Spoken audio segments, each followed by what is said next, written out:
Chaque fois que quelqu'un te dit que tu es belle, est-ce que ça veut dire que moi, je suis laide? Comment oses-tu vouloir devenir la plus belle de tout le village? Prenez votre popcorn et écoutez, parce que je vais vous raconter comment cette histoire a commencé. Dans un petit village appelé Songwo Ridge, Monsieur Robert avait 2 filles. L'aînée s'appelait Mina. Grande, à la peau claire, elle était d'une beauté éclatante. Sa voix était douce, comme une berceuse au petit matin. Chaque fois qu'elle chantait, les gens s'arrêtaient pour l'écouter. Les hommes l'admiraient, les femmes la complimentaient. Même les anciens du village la prenaient comme modèle de beauté. La cadette s'appelait Ava. Petite, elle était adorable aussi, mais le destin a frappé sans pitié. Lors d'un accident en cuisine, de l'huile brûlante lui a éclaboussé le visage, laissant de profondes cicatrices. Et ces cicatrices n'ont jamais vraiment pu guérir. À partir de ce jour, les regards ont changé. Plus d'admiration, seulement l'évitement et la pitié, comme pour lui rappeler « Ne sors pas, tu gênes ». En grandissant, l'écart entre les 2 sœurs est devenu de plus en plus évident.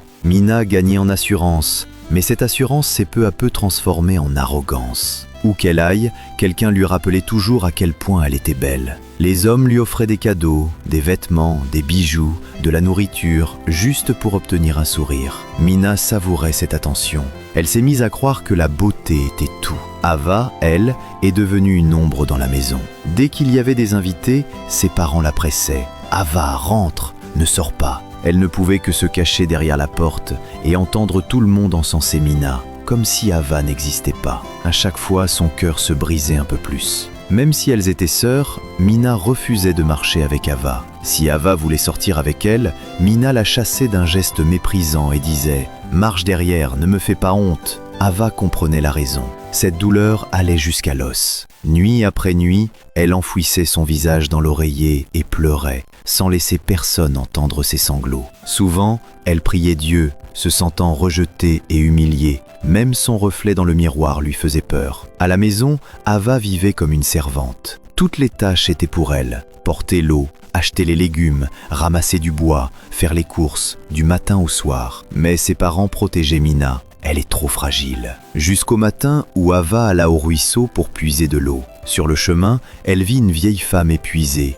avec une énorme jarre à côté d'elle. Elle voulut passer son chemin, puis son cœur se resserra et elle revint. « Madame, je vais vous aider ». Elle cacha son seau derrière un arbre, souleva la lourde jarre et accompagna la vieille femme dans la forêt, jusqu'à une cabane isolée. Soudain, la vieille femme dit d'une voix grave « Enfant, tu as bon cœur. Beaucoup sont passés, mais toi seul es revenu. » Elle lui tendit un petit pot de crème. « Si tu veux sortir, applique-la. Elle cachera tes cicatrices et te rendra belle. Et si, pendant que tu la portes, un homme tombe amoureux de toi sincèrement, il te chérira pour toujours. » Ava eut peur, et en même temps, elle espéra. De retour à la maison, elle cacha la crème dans une fente du plafond et décida de ne pas y toucher tout de suite. Quelques jours plus tard, un homme riche et séduisant vint demander Mina en mariage. La cour se remplit de cadeaux et l'agitation était à son comble. Ava revint du marché et dès que Mina la vit, elle explosa. « Toi, la fille laide, tu viens gâcher ma journée ?» Tout le monde éclata de rire. Les larmes montèrent instantanément aux yeux d'Ava. Elle courut dans sa chambre, pleura jusqu'à manquer d'air. Puis elle leva la tête et tomba pile sur l'endroit du plafond où elle avait caché la crème.